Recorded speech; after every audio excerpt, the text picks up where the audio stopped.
sows, star seeds, star souls, wagwan. So we are talk about spirituality and why that me being spiritual, but at the same time, I would say I'm a part of the spiritual community. And let me tell you why.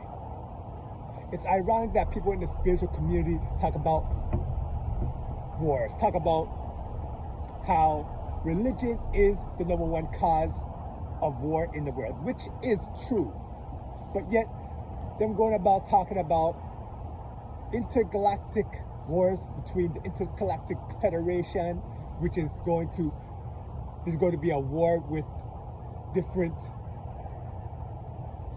let's say, extraterrestrials then.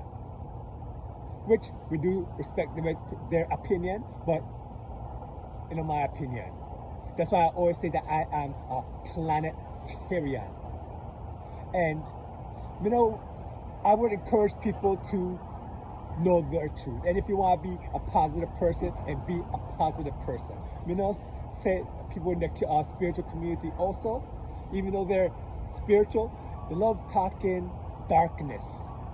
Whether it's, I'll go throw a word out there, Taylor Swift is a reptilian, Beyonce is a reptilian, and they explain why they're reptilians and why they're doing all this sort of stuff to the world and all that something.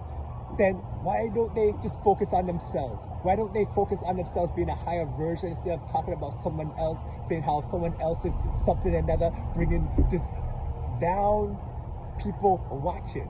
And the interesting thing about all that is that people are falling for it and going into that rhythm, going into that negativity, agreeing, talking about it, and ends up being a whole conversation about negativity, about who's a reptilian and who is not, and who is this and who is that, when a lot of people need to become a highest version of themselves. And me saying that is almost ironic, because in a way it seems like I'm forcing people to be a highest version of themselves. But what I'm really talking about right now is to see things into a different angle,